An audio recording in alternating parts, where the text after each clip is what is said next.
Assalamualaikum warahmatullahi wabarakatuh. Nama Ashabul Kahfi tidak asing lagi kita dengar. Ya, bahkan nama ini Allah abadikan di dalam Al-Quran, yaitu yang terdapat di dalam surah ke-18. Mereka adalah anak muda penghuni gua yang soleh dan taat kepada Allah. Dan Allah wafatkan mereka selama 309 tahun. Kemudian Allah hidupkan kembali. Kisah itu terjadi di negeri Romawi, di sebuah kota bernama Efesus, atau disebut juga dengan nama Tarsus. Akan tetapi nama kota itu di zaman dahulu adalah Efesus. Setelah Islam datang, nama kota itu berubah menjadi Tarsis, sekarang terletak di wilayah Turki. Penduduk negeri itu dahulunya mempunyai raja yang baik. Setelah raja itu meninggal dunia, berita kematiannya didengar oleh Raja Persia, yaitu Decianus. Dia adalah raja kafir yang amat congkak dan zalim. Ia datang menyerbu negeri itu dengan kekuatan pasukannya dan akhirnya mampu menguasai kota Efesus. Lalu raja ini menjadikan kota itu sebagai pusat kota kerajaan. Akhirnya dibangunlah sebuah istana yang sangat megah. Istana itu dibangunnya dari marmer yang panjang dan lebarnya mencapai 1 parsah. Kalau dengan hitungan Olympus, lebar dan panjangnya mencapai 5,7 km.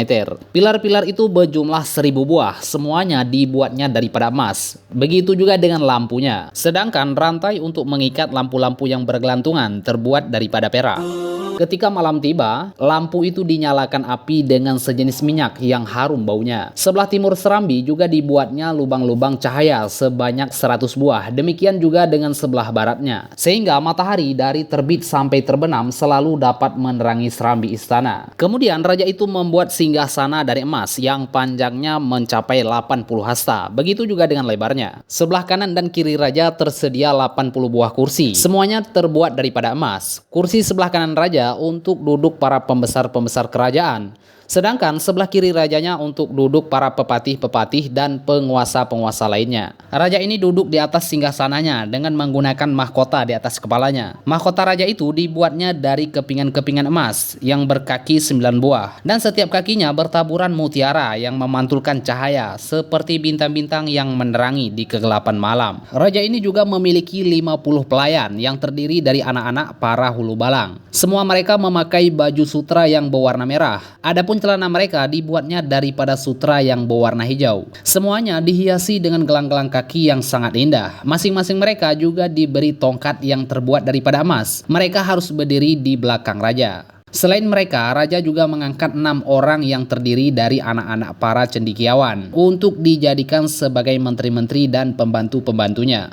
6 orang pembantu itu berada di sebelah kiri dan kanan raja. 3 orang berdiri di sebelah kanan dan 3 lainnya berdiri di sebelah kiri raja. 3 orang yang berdiri di sebelah kanan masing-masing bernama Tamliha, Miksalmina, dan Mikhaslimina. Dan 3 orang yang berdiri di sebelah kiri raja bernama Martelius, Cassitius, dan Sidemius. Demikianlah raja itu berada di atas kekuasaannya selama 30 tahun. Selama itu ia tidak pernah diserang penyakit apapun, tidak pernah merasakan sakit kepala, demam, sakit perut, berliur ataupun beringus. Setelah sang raja merasa kuat dan sehat, ia mulai congkak, durhaka dan zalim kepada rakyatnya. Ia mengaku dirinya sebagai Tuhan dan tidak mau mengaku adanya Allah Subhanahu wa taala. Raja itu kemudian memanggil orang-orang terkemuka dari rakyatnya. Barang siapa yang patuh dan taat kepadanya diberi pakaian dan berbagai hadiah lainnya. Tetapi siapa saja yang tidak bersedia mengikutinya, ia akan segera membunuhnya. Oleh sebab itu, semua orang terpaksa mengiyakan kemauannya. Dalam masa yang cukup lama, semua orang patuh kepada raja, sampai ia disembah dan dipuja. Mereka tidak lagi menyembah Allah.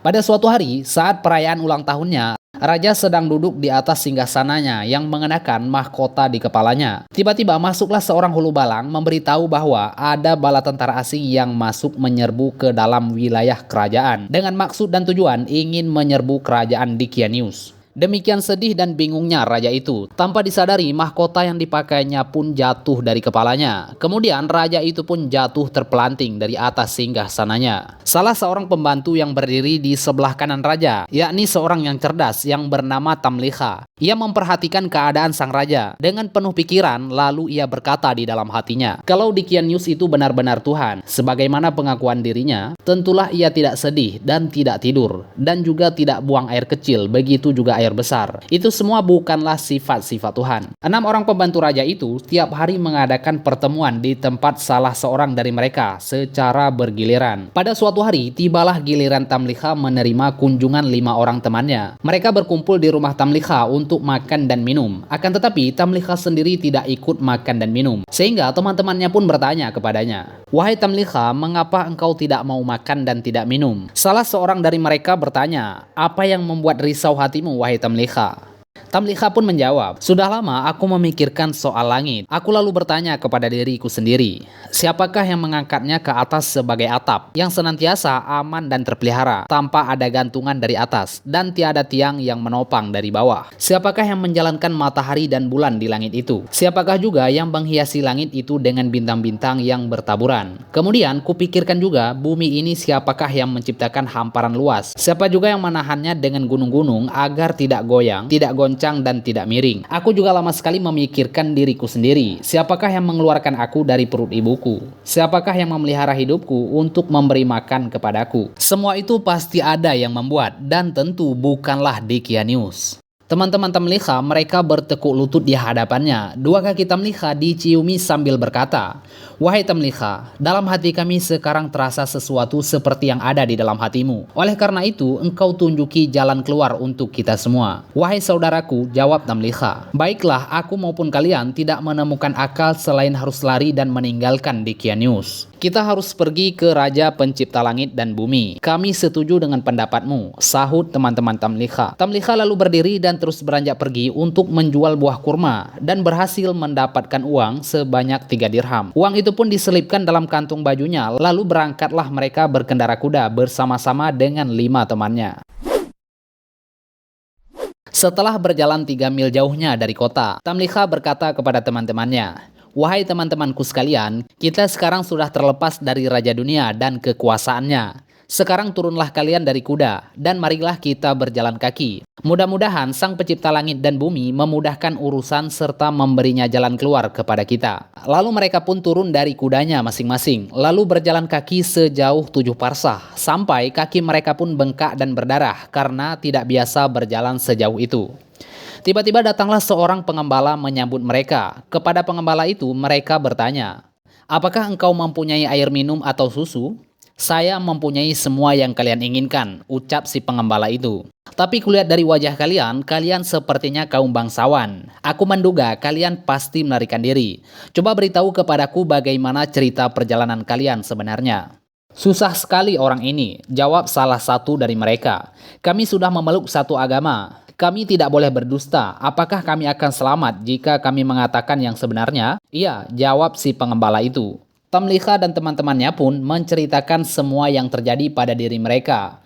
Mendengar cerita itu, pengembala itu bertekuk lutut di hadapan mereka dan sambil menciumi kaki mereka, ia berkata, "Dalam hatiku sekarang terasa sesuatu seperti yang ada di dalam hati kalian. Kalian berhenti sajalah terlebih dahulu di sini.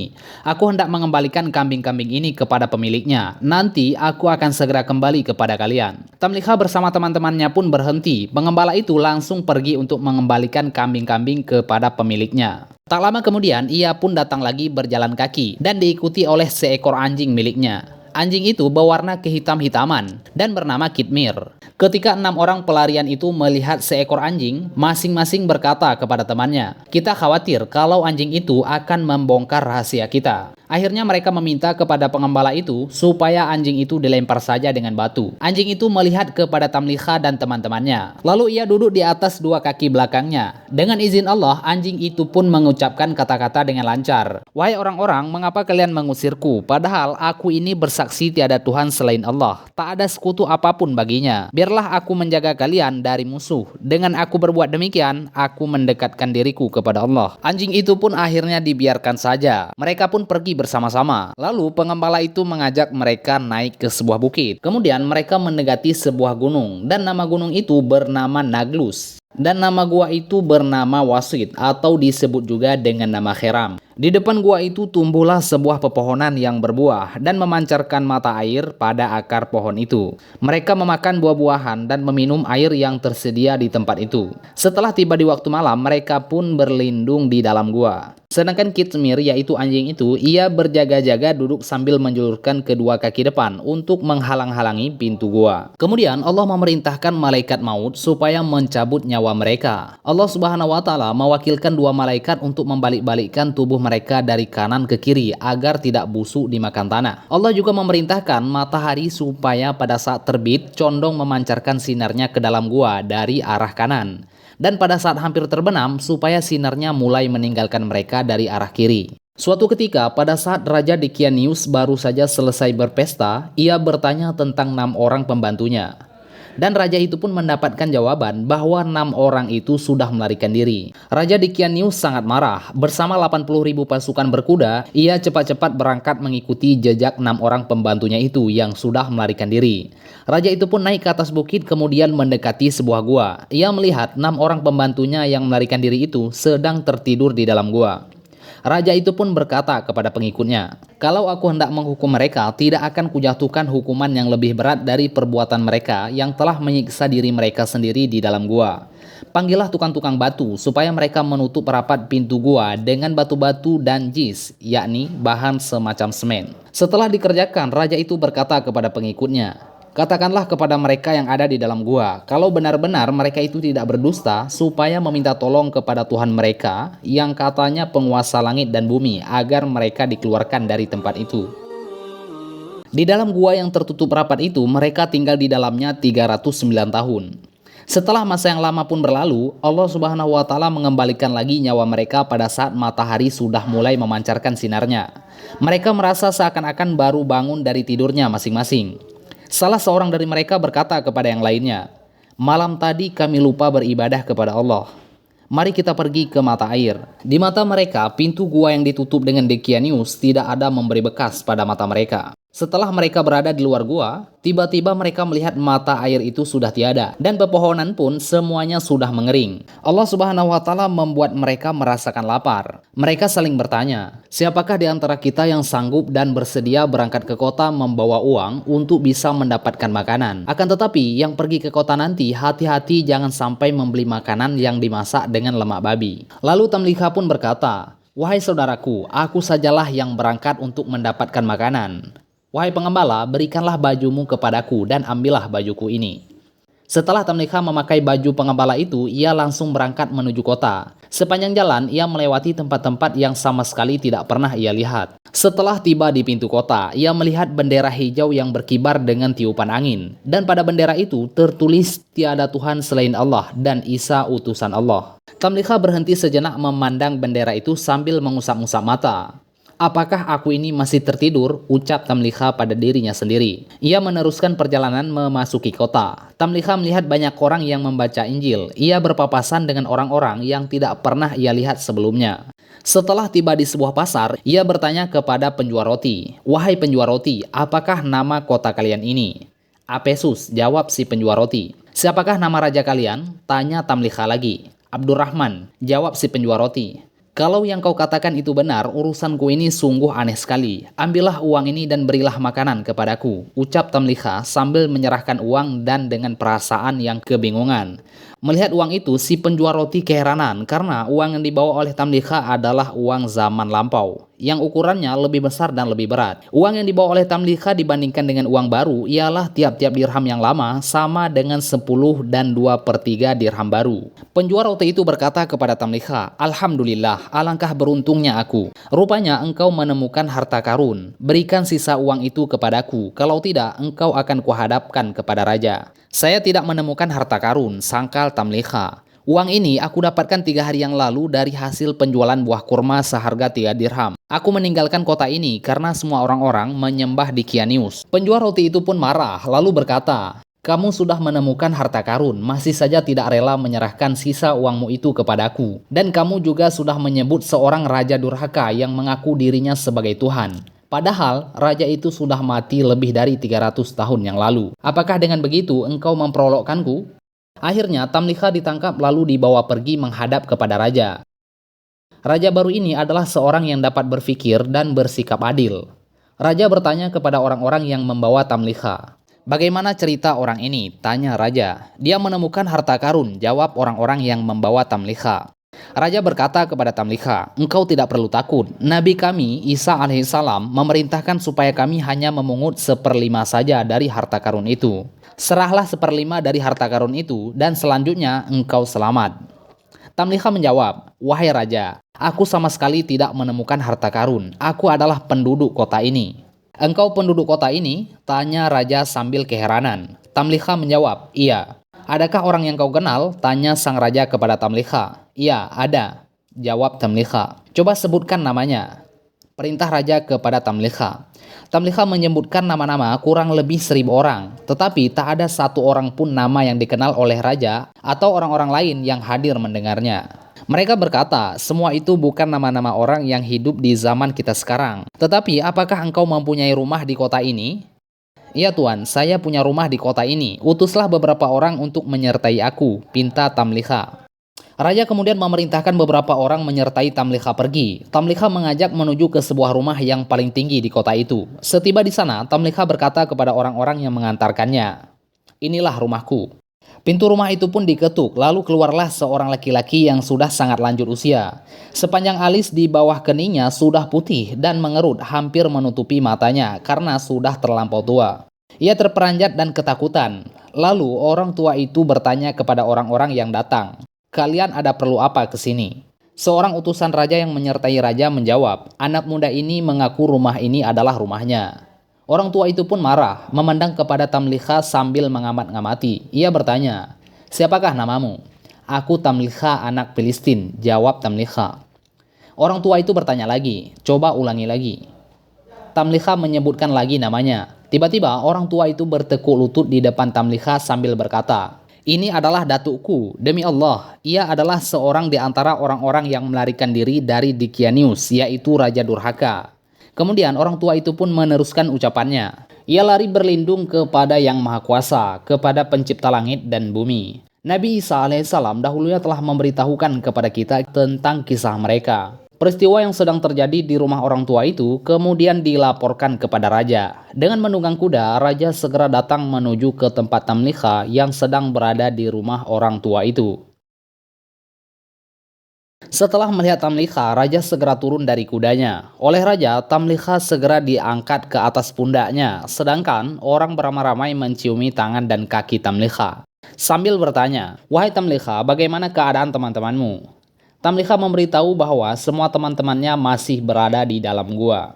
Pada masa itu, kota Apesus diurus oleh dua bangsawan istana, seorang beragama Islam dan seorangnya lagi beragama Nasrani. Dua orang bangsawan itu bersama pengikutnya masing-masing pergi membawa Tamliha menuju ke gua. Teman-teman Tamliha masih berada di dalam gua itu. Setibanya dekat gua, Tamliha berkata kepada dua orang bangsawan dan para pengikut mereka, "Aku khawatir kalau sampai teman-teman aku mendengar suara tapak kuda dan gemerincingnya senjata, mereka menduga itu Dikianius datang dan mereka akan mati semua. Oleh karena itu, kalian sampai di sini saja. Biarlah aku sendiri yang datang menemui mereka dan memberitahu kepada mereka." Semua berhenti menunggu Tamliha dan Tamliha masuk seorang diri ke dalam gua. Melihat Tamliha datang, teman-teman Tamliha berdiri kegirangan dan memeluk Tamliha. Kepada Tamliha mereka berkata, "Puji syukur kepada Tuhan yang telah menyelamatkanmu dari Dikianius." Tamliha menjawab, "Kita tidak ada urusannya lagi dengan Dikianius. Tahukah kalian sudah berapa lama kita tinggal di sini?" "Kita tinggal di sini hanya beberapa hari saja," ucap salah seorang dari mereka. "Tidak," sangkal Tamliha. "Kalian sudah tinggal di sini selama 309 tahun. Dikianius sudah lama meninggal dunia. Generasi sudah berganti-ganti dan penduduk sekarang sudah beriman kepada Allah yang Maha Perkasa, Pencipta langit dan bumi. Mereka sekarang datang untuk bertemu dengan kalian." Teman Tamliha menjawab, "Wahai Tamliha, apakah engkau hendak menjadikan kami orang-orang yang menggemparkan seluruh jagat ini? Lalu apa yang kalian inginkan?" tanya Tamliha kembali. "Angkatlah tanganmu ke atas dan kami pun akan berbuat seperti itu juga," jawab mereka. Mereka bertujuh semua mengangkat tangan mereka ke atas kemudian berdoa, "Ya Allah, dengan kebenaran yang telah Kau perlihatkan kepada kami tentang keanehan dan keajaiban yang kami alami selama ini, cabutlah nyawa kami kembali tanpa sepengetahuan orang lain." Allah Subhanahu wa taala mengabulkan permohonan mereka. Lalu Allah memerintahkan malaikat maut mencabut kembali nyawa mereka. Kemudian Allah melenyapkan pintu gua tanpa bekas. Dua orang bangsawan yang menunggu begitu lama akhirnya segera menuju untuk mendekati gua itu. Mereka berputar-putar selama 7 hari untuk mencari pintu gua. Akan tetapi tidak ada hasil. Tidak ditemukan lubang ataupun jalan masuk ke dalam gua. Pada saat itu dua bangsawan tadi dan para pengikutnya mereka takjub dan betapa hebatnya atas kekuasaan Allah. Peristiwa yang dialami oleh penghuni gua sebagai peringatan yang Allah perlihatkan kepada mereka. Bangsawan yang beragama Islam lalu berkata, "Mereka wafat dalam keadaan memeluk agamaku. Akan kudirikan sebuah tempat ibadah di pintu gua itu." Sedangkan bangsawan yang beragama Nasrani berkata pula, "Mereka wafat dalam keadaan memeluk agamaku. Akan kudirikan sebuah biara di pintu gua itu." Dua orang bangsawan itu bertengkar, dan setelah melalui peperangan yang hebat, akhirnya bangsawan yang muslim memenangkan pertempuran itu. Dengan terjadinya peristiwa itu, maka Allah Subhanahu wa taala berfirman di dalam Al-Qur'an, "Dan demikian pula kami memperlihatkan manusia dengan mereka, agar mereka tahu bahwa janji Allah itu benar, dan bahwa kedatangan hari kiamat itu tidak ada keraguan padanya." Ketika mereka berselisih tentang urusan mereka, maka mereka berkata, "Dirikanlah sebuah bangunan di atas gua mereka. Tuhan mereka lebih mengetahui tentang mereka." Orang yang berkuasa di atas urusan mereka berkata, "Kami pasti akan mendirikan sebuah rumah ibadah di atasnya." Al-Quran Surah Al-Kahfi ayat 21. Demikianlah hikayat penghuni gua, yaitu Ashabul Kahfi. Cerita ini diambil dari kitab Qisasul Anbiya yang ditulis di dalam kitab Fadailul Khamsah Minas Syihaisitah tentang kehebatan ilmu Sayyidina Ali yang ditanya oleh dua orang Yahudi tentang Ashabul Kahfi. Wallahu a'lam bishawab. Assalamualaikum warahmatullahi wabarakatuh.